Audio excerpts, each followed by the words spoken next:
Hello friends. So இன்னைக்கு தான் நான் என்னோட ஃபர்ஸ்ட் vlog பண்ணுறேன். vlogலாம் நான் பண்ணதே கிடையாது. ஸோ எப்பயுமே கண்டென்ட்லாம் பயங்கரமாக ப்ரிப்பேர் பண்ணிட்டு ஒரு மாதத்துக்கு வீடியோ பண்ணுறவன் நான் ஆக்சுவலாக. ஸோ என்னோட ஃபர்ஸ்ட் வீடியோலாம் பார்த்தோன்னா கிட்டத்தட்ட 48 டேஸ் எடுத்துருக்கேன் ஒரே ஒரு வீடியோ பண்ணுறதுக்கு. அதுவும் ஃப்ளாப் ஆயிடுச்சு. ஸோ அது பேசிக்காக வந்து நியூட்டன்ஸ் லா அப்படின்னு ஃபிசிக்ஸ் வீடியோ பண்ணேன். ஏன்னு பார்த்தோன்னா பேசிக்காக ஃபர்ஸ்ட் வீடியோனா ரொம்ப பயம். ஃப்ளாப் ஆகிடக்கூடாது, கிரிஞ்சாக வந்துடக்கூடாது, மொக்கையா பண்ணிடக்கூடாது அப்படின்னு சொல்லி. ஸோ ரொம்ப யோசிச்சு ரொம்ப பிளான் பண்ணி பயங்கரமாக ஒரு ஃப்ளாப்பை தான் கொடுத்தேன். ஸோ அதுக்கப்புறமா அப்படியே தான் பண்ணிட்டு இருந்தேன். 2-3 வீடியோக்கு ஒன் மந்த் எடுத்துகிட்டு இருந்தேன் ஒரு வீடியோக்கும். அப்புறமா தான் தெரிஞ்சது இதெல்லாம் வேலைக்கு ஆகாது அப்படின்னு சொல்லி ஒரு வாட்டி என்ன பண்ணேன், காண்டாயி கேமரா ஆன் பண்ணிட்டு நான் பாட்டுக்கு பேச ஆரம்பிச்சிட்டேன். அணிலேருந்து வீடியோ பண்ணுறதுக்கெலாம் டைம் அவ்வளோ ஆக்குறது இல்லை. ஒரு 1 வீக்லேயே வீடியோ போட்டுருவேன். ஸோ இன்னைக்கு இது என் ஃப்ரெண்டு ஆனந்த். ஹாய். ஸோ இவனு ஒரு யூடியூப் சேனல் வச்சுருக்கான். இவனுக்கு வந்து லைஃப் ஆஃப் ஆனந்த் அப்படின்னு சொல்லி விளாகர் ஆகணும்னு ஆசை. பீச்சுக்கு வந்தோம், விளாகர் ஆகணும்னு குழம்பிட்டே இருந்தான்.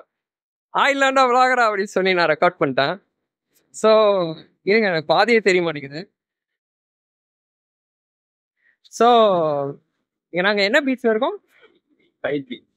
சைட் பீச் நீங்க சொல்றான். Side beach. உங்க வீட்ல இருந்து இது என்ன பீச்னா எனக்கு தெரியல. ஸோ முதல்ல அதாவது இதுவரை ஹிஸ்ட்ரி இருக்குல்ல உனக்கு, நீ பேசு. ஸோ அதாவது இந்த பீச்ல வந்து எனக்கு யாரோ ஒருத்தர் வரான்னு நினைக்கிறேன். ஸோ இந்த பீச்ல வந்து முதல்ல கூட்டமே இருக்காது போல இருக்கு. ரொம்ப எம்டியா லவர்ஸ் மட்டும் வர பீச்சு. இவனோட ஃப்ரெண்ட்ஸோட வந்துட்டு இருந்திருக்கான். இப்போ பார்த்தா செம்ம கூட்டம், பைக் நிறுத்த கூட இடம் இல்லை, நிறைய கடை பயங்கரமாக வளர்ந்துருச்சு.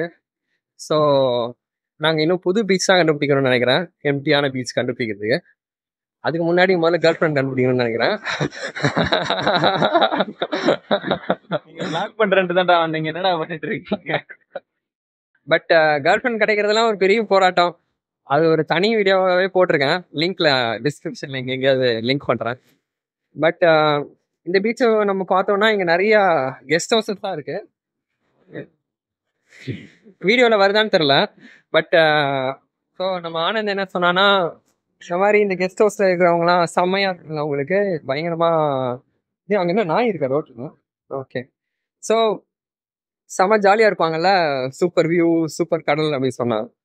பட் எனக்கு வந்து ஹம்சான ஒரு யூடியூபர் என்ன சொல்லி கொடுத்தானா, பேசிக்லி இந்த மாதிரி வெக்கேஷன் ஸ்பாட்டுக்கெல்லாம் நம்ம ஒரு தடவை போய் 2 தடவை போய் 2 நாள் 3 நாள் என்ஜாய் பண்ணிட்டு வந்தால் என்ஜாய் பண்ண முடியும். பட் அதே வெக்கேஷன் ஸ்பாட்டில் வீடு எடுத்து தங்கணும்னா பழகிடும். ஏன்னா வந்து நம்ம மைண்டுக்கு வந்து ஹோமியோஸ்டேசிஸ் ஆஃப் எமோஷன்ஸ் இருக்குது. ஸோ இதுலேருந்து டெய்லி சந்தோஷம் கிடச்சிட்டே இருந்தால் போர் அடிச்சிடும். இது ஒரு ஸ்டேஜில் வந்து இதே கடல், இதே அழகு, இதே வானம், இதே மண் மொக்கையாயிடும். ஸோ இங்கே வீடு எடுக்கிறதுனால இதோட அழகை நம்ம வந்து அதிகமாக ரசிச்சிட போகிறதில்ல. இன்ஃபேக்ட் எப்பயாவது இந்த பீச்சுக்கு வர நம்ம தான் இதை அதிகமாக ரசிப்போம் அவங்கள விட. அண்ட் இந்த பீச் எனக்கு ரொம்ப பிடிச்ச விஷயம் என்னதுன்னா, ஒரு சைடில் ஃபுல்லாக கிராஸு அண்ட் ஒரு சின்ன நேரோவான ஒரு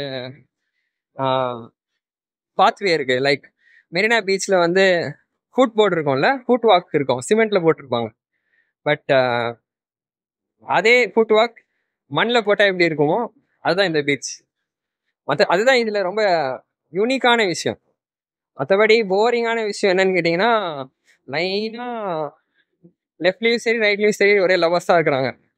அண்ட் அவங்க எல்லாரையும் டிஸ்டர்ப் பண்ணிட்டு ஃப்ளாஷ் லைட் போட்டு வீடியோ எடுத்துகிட்டு இருக்கோம் நாங்கள். ஸோ இதோட நாங்கள் வீடியோ எடுக்கல, எங்களும் நாங்கள் வீடியோ எடுத்துட்டு இருக்கோம்.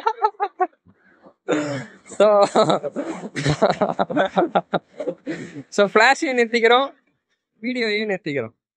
பாய்.